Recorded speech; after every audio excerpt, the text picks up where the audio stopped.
This is a 1017 The Nest and Hawk TV production. Missed it by that much. Wow. See those rear wheels spinning all the way to keep him off that wall. Man. Trouble Stewart in the wall. Here we go. Flag. But no surrender. He's got the inside. They touch once, twice. Drag race. Unbelievable. Gordon got loose. It's Harvey. Harvey by inches. Harvey by inches. Harvey by inches. What a race. What a finish. Somebody's got to give. Getting into turn one. Nobody. Both these cars are driving terrible right now. Half a lap to go. Nah, they're driving good. It's going to be a drag race. Wow. They touch. They touch. Kramer even got him. Have you ever? No, I've never. Wow. What a finish. Welcome to Monday Morning Motorsports here on 1017 The Nest. I'm Connor Luby, bringing you guys live and updated recaps from all the racing series that happened this weekend. We had the Xfinity and Cup Series that raced at Richmond Raceway. We had the Indy cars going out to Portland, and we had F1 out at Monza. All three races were pretty interesting. I only had a chance to catch a couple of them, though, but we'll do a recap of the Cup Series race right now.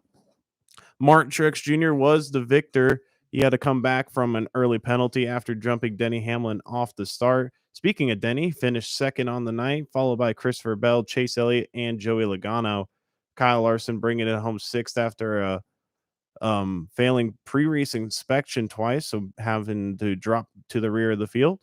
Ross Chastain was right behind him, Kevin Harvick, Kyle Busch, and Ryan Blaney rounding out your top 10.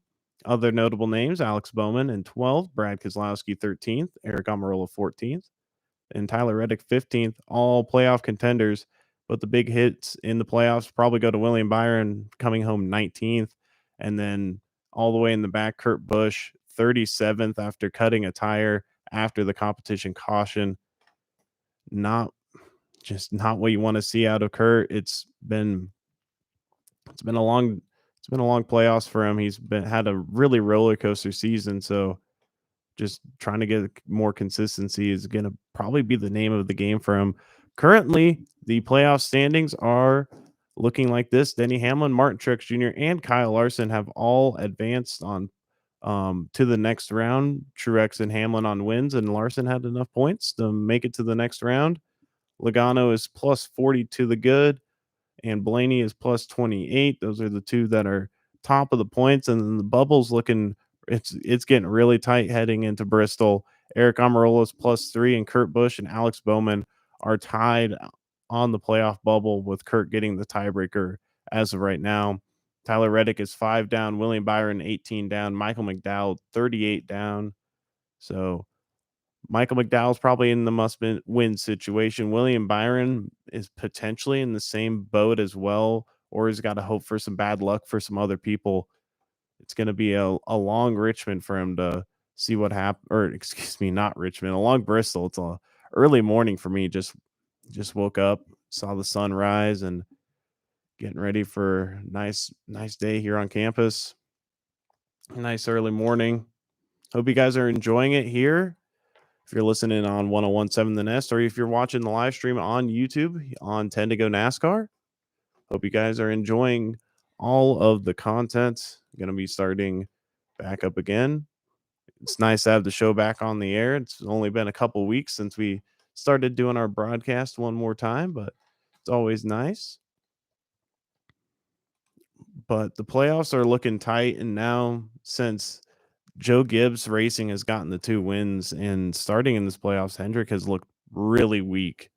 Hendrick has been just kind of off their game since their summer stretch, since NASCAR kind of started cracking down on all of their little tricks and abilities to get around the rule book. NASCAR started cracking down on it, and they've been struggling ever since. They got wins here and there on road courses, but on the ovals, it's just been a completely different story.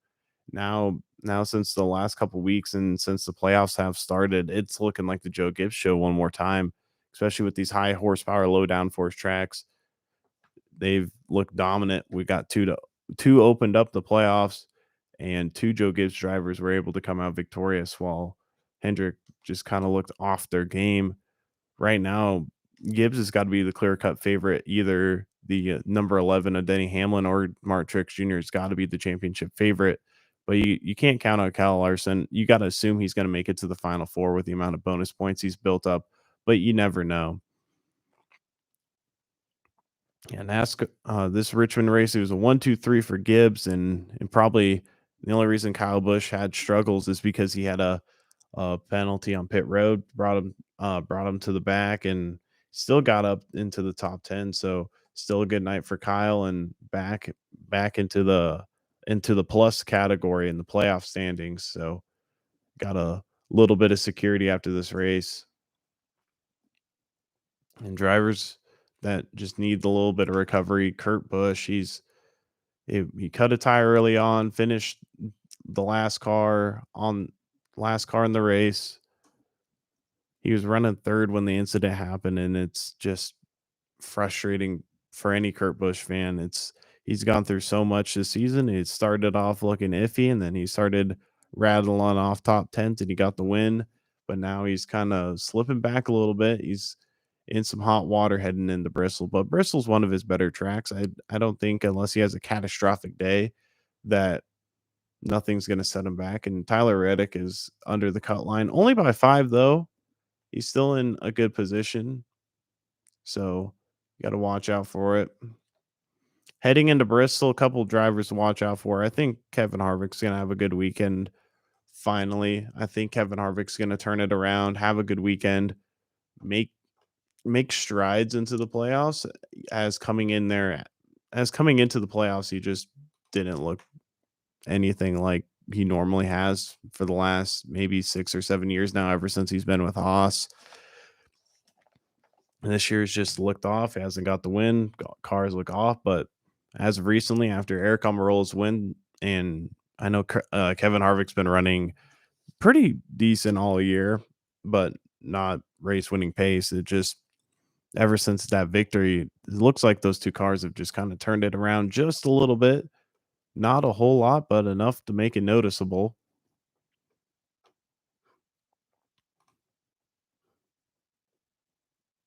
Yeah, NASCAR, the playoffs are looking really good, and I'm honestly excited for them.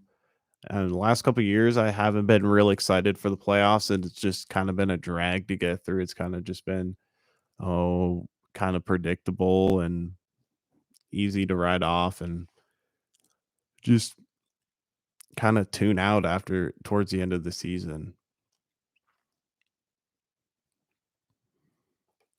Well, now we'll head over to the Xfinity race, and back-to-back winner Noah Gragson came home with the victory, only leading the final 14 laps during the race on some late race restarts. Took advantage of the opportunities given to him in the top 10 in the race. Justin Haley brought it home second. John Hunter Nemechek in the Sam Hunt car brought it home third. Justin Allgaier brought it home fourth. Riley Herbst brought it home fifth. Daniel Hemrick brought it home sixth. Ty Gibbs in seventh. Brandon Brown in eighth. Harrison Burton in ninth. And Jeb Burton in 10th. Some other notable names. I see Ty Dillon finished 11th. And Kyle Weatherman finished 15th. And Dale Earnhardt Jr., making his one-off appearance, finished 14th. I always find it amazing that Kyle can drive those the Mike Carbon cars as well as he can. It always seems like he can get good finishes out of them, and it's just so amazing to see. So if you don't know about it, on Fridays here on 1017 The Nest, me, Connor Luby, Irvin Doman, and Christopher Thiem, we all have a show called The Vault, sports talk from 7 to 10 in the morning, same block that you're listening to right now.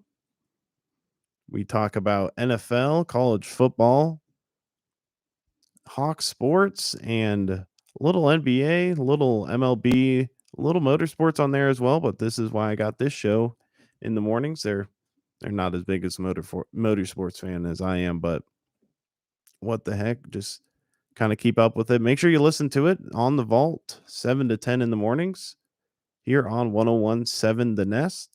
Coming up, we're going to take a quick break. Coming up, we're going to talk about IndyCar and the race that happened at Portland, and they only got a couple of races to go in their championship, so they're they're getting ever closer to winding the season down a little bit faster than NASCAR is. So take a quick break. We'll be right back. You're listening to Monday Morning Motorsports here on 1017 The Nest. Did you know fire is the third leading cause of accidental death in the United States? Here are some safety tips to reduce hazards in your home. Never leave cooking food on the stovetop unattended, and keep a close eye on the food cooking inside the oven. Keep cooking areas clean and clear of materials that could catch fire.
Welcome back to Monday Morning Motorsports here on 1017 The Nest.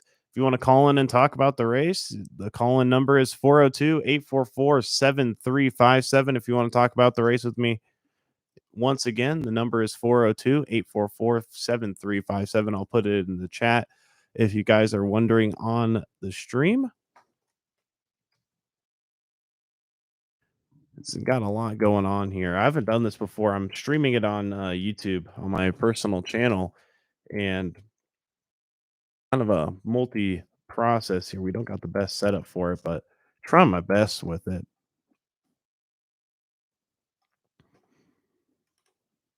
I think we're rolling now already. Taking a look at the Xfinity Series point standings. Their regular season still hasn't wrapped up yet. I think if I'm not mistaken, it wraps up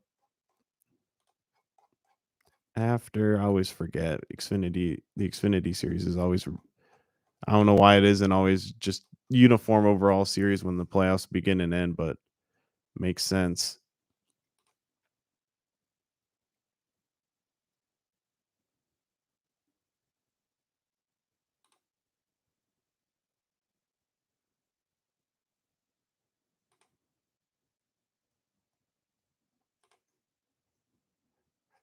Sorry, I was fixing some things on here. Oh yeah, their playoffs begin after Bristol, and their point standing is currently looking like oh nope, yeah, Austin Cindric is the points leader, followed by AJ. Nope, AJ's still the points leader. Excuse me, that I had the playoffs. I had it pulled up on NASCAR.com, and they got their, when you pull up the standings, it has it all goofy. But AJ Allmendinger is currently the points leader, followed by Austin Cindric, Justin Haley, Daniel Hemrick, Harrison Burton, Noah Gragson, Justin Haley. What? How'd I mess up there? AJ Allmendinger, Austin Cindric, Justin Allgaier. That's where I messed up. I'm sorry. Early morning gets me every single time. Daniel Hemrick, Harrison Burton, Noah Gragson, Justin Haley, Jeb Burton, Brandon Jones, Riley Herbst, and Myatt Snyder is currently the top 12 in the driver's standings. Playoffs started right now. I feel so bad for Michael Annett after his injury. He was chilling in the playoffs, and now he's 66 points out and got to win the race this weekend to make it. It's got to be so frustrating for him. It's pretty much a guaranteed lock for the race, and then doesn't get anything that goes his way. Ooh. Nope.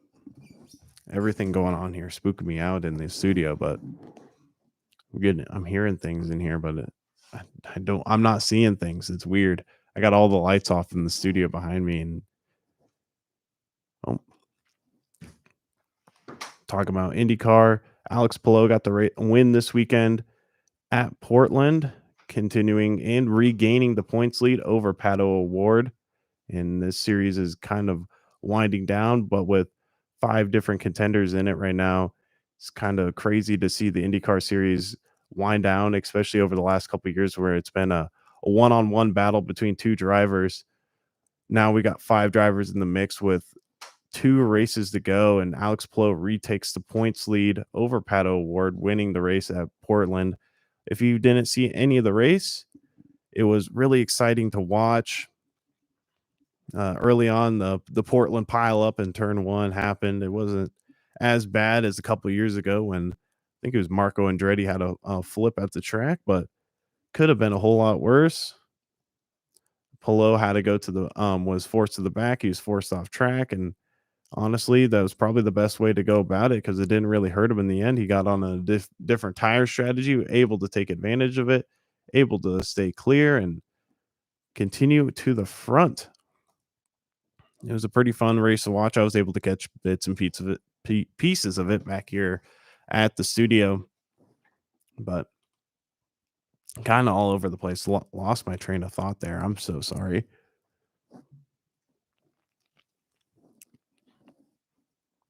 But yeah, the Xfinity series, they got one more race before the playoffs started. I know we were going to talk about, I said I was going to talk about IndyCar. I had to just uphold my promise. We'll get more in depth into the next hour.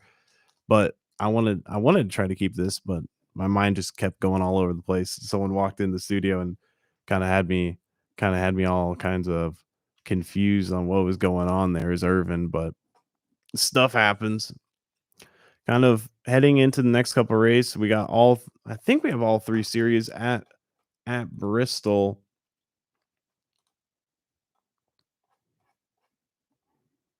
Yes, we have all 3 series there: Truck, Xfinity, and Cup. Trucks will race this Thursday, the UNOH 200, presented by Ohio Logistics. These truck races have been getting these goofy names. Can't believe it much anymore. But Sheldon Creed has won the last couple of races in the truck series. Coming up into Bristol, GMS has done good at Bristol. They won there last year, so I wouldn't put it past GMS winning another race or even Sheldon Creed winning another race, but I think it's going to go to Zane Smith, and he's going to get himself out of this hole that he's put himself in, being -5 under the cut line. I think Zane Smith's going to come out and get the victory. He hasn't looked strong all season, like or race winning speed at a lot of places, but I think GMS has just brought it around over the last couple of weeks with Shelton getting victories at Gateway and at Darlington. Yeah, early on, I thought this was going to be an easy lockup for John Hunter Nemechek in the Truck Series points championship, but it hasn't been. It's over the first 2 races of the playoffs. It's been all Sheldon Creed, all during these races, and GMS has been looking strong. They only got two shoes in the race, but the 2 shoes they got are going to be pretty good. Xfinity Series heading to Bristol, the regular series finale. It's going to be a toss-up. You got back-to-back wins for Noah Gragson at Darlington and at Richmond. But heading to Bristol, they haven't been there. I don't think they went there earlier this year because of the dirt. Usually they go in the spring, so it's easy to get a gauge on what's going on. But this is going to be the only time they're going to be there. I think Harrison Burton's going to get his first win of the season. If I'm not mistaken, it would be his first win of the season. I think he's going to get away with that one and come away with the victory. But coming up, we got weather for you guys here on 101.7 The Nest. You're listening to Monday Morning Motorsports. Hi, this is Bruce Thiem, a 1989 graduate of Northeast Community